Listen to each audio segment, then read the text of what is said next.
Ya, kalau kita lanjutkan kembali, Mbak Nurlela, ini kalau kita bicara soal, ya taruhlah karena ini yang paling dekat dengan apa namanya Jokowi JK ini karena ada kasus Talang Sari, ada Hendro Priyono di sana. Nah, di kasus Talang Sari sendiri, apakah masih ada korban-korban yang masih menanti kasus ini untuk segera ada kepastian hukumnya? Jadi 7 kasus ini semua dinanti, bukan hanya Talang Sari, bukan hanya penghilangan orang secara paksa. Nah, artinya korban-korbannya masih sampai sekarang. Seluruh korban tuh berharap, keluarga korban ya berharap. Nah, dari 7 ini sebenarnya yang sudah jalan setengah itu 2 kasus. Kasus Talang Sari yang waktu itu sebenarnya ada pertemuan dengan Pak SBY sebagai presiden, dan kemudian sebenarnya pertemuan presiden dengan siapa? Dengan keluarga korban.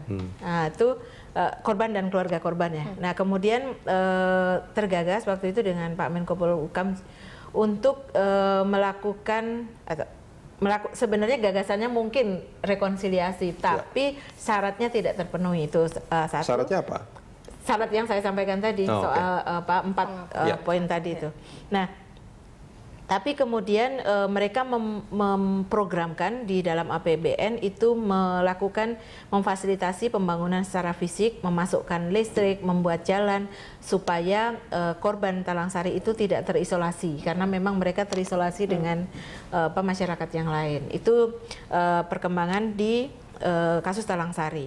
Nah, yang di penghilangan orang secara paksa ini justru lebih maju ya, karena pansus DPR RI itu pansus yang dibentuk DPR RI itu sudah mengeluarkan rekomendasi, di mana rekomendasinya sebenarnya itu meminta kepada pemerintah untuk membuat tim ad hoc, pengadilan ad hoc. Kemudian yang kedua untuk mencari penghilangan orang secara paksa yang oleh Komnas HAM itu 13 orang masih dinyatakan hilang, gitu. Nah, jadi kemudian melakukan reparasi kepada korban. Nah, ini rekomendasi oleh DPR tahun 2009 yang sampai sekarang tidak dijalankan oleh pemerintah. Nah, saya pikir kan kalau ini sebenarnya pemerintah taat pada putusan-putusan DPR, maka mestinya ini dijalankan, tapi ini tidak dijalankan. Apa yang membuat ini tidak dijalankan menurut Anda? Nah, itu mesti ditanya ke Pak SBY itu. Kan gitu.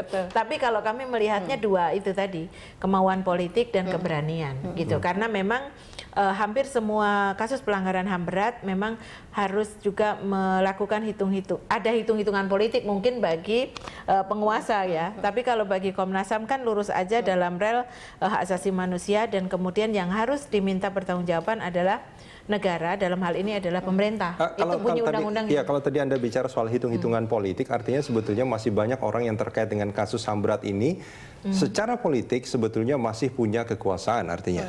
Itu yang menyebabkan beberapa orang tidak berani. Betul, dan ini juga menjadi masalah karena di dalam Undang-Undang Pengadilan HAM itu untuk terbentuknya pengadilan HAM ad hoc itu mesti harus pakai rekomendasi DPR. Nah, kalau kita melihat DPR yang sekarang ini itu malah lebih parah lagi gitu ya. Artinya untuk kasus kasus-kasus 7 kasus. Artinya tadi bisa itu, saja misalkan Jokowi JK punya komitmen, tapi tidak akan ada rekomendasi yang baik dari DPR. Itu maksudnya. Betul. Itu yang kami khawatirkan. Nah, jadi di samping ketakutan tadi ya, dan tidak ada political will dari pemerintah, juga dari DPR ganjalan terbesar seperti itu.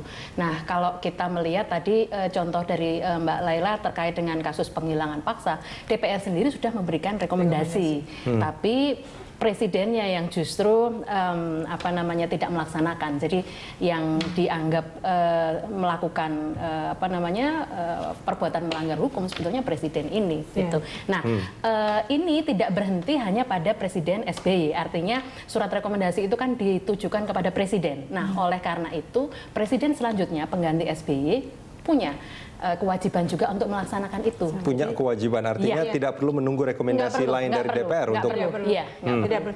Jadi putusan Mahkamah Konstitusi itu sebenarnya bisa presiden pemerintah dalam hal ini diberi kewenangan untuk melakukan langkah-langkah politik. Nah, ini kan menarik sebetulnya. Langkah-langkah politik itulah yang sebenarnya bisa kok dilakukan yang disampaikan 100 hari itu. Oleh Mas Taufik itu menarik sebetulnya tadi Mbak Laila dan juga Mbak Pungki. Bisa saja pengadilan ad hoc nanti terbentuk, tapi hasilnya mungkin tidak sesuai dengan harapan mereka yang menjadi korban misalkan. Oh, kita optimis, harus kita kawal, kita pantau terus. Jadi jangan sampai hal-hal yang terjadi pada masa lalu seperti misalnya kasus Timur, terus kemudian Tanjung Priok dan sebagainya itu terulang lagi. Nah, jadi justru kita melihat penguatannya ini di Jaksa Agungnya.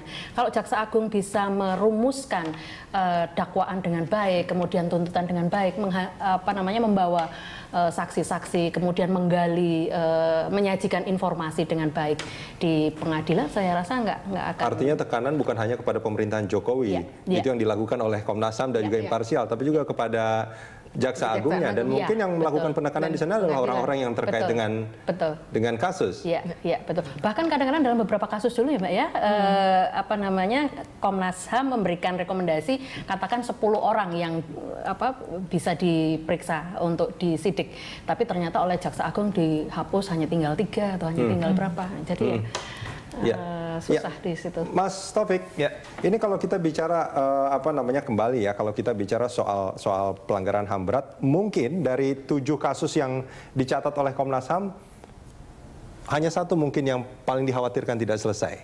Seperti itu nggak, Mbak Nur Laila? Semua harus selesai. Semua harus selesai ya. Ada optimisme itu. Meskipun ada 1 orang yang mungkin terlibat di kubunya Jokowi JK. Nah, apa yang akan dilakukan oleh Pak Jokowi JK? Artinya apakah tetap menjalankan sesuai taat asas seperti itu atau bagaimana nantinya? Ya, Pak. Atau membiarkan siapapun yang dulu mendukung dia, tapi karena kasus HAM ini akan dibiarkan? Ya, Pak Jokowi ini kan dan Yusuf Kala juga taat asas ya, paham mengenai bagaimana hukum itu harus dijalankan.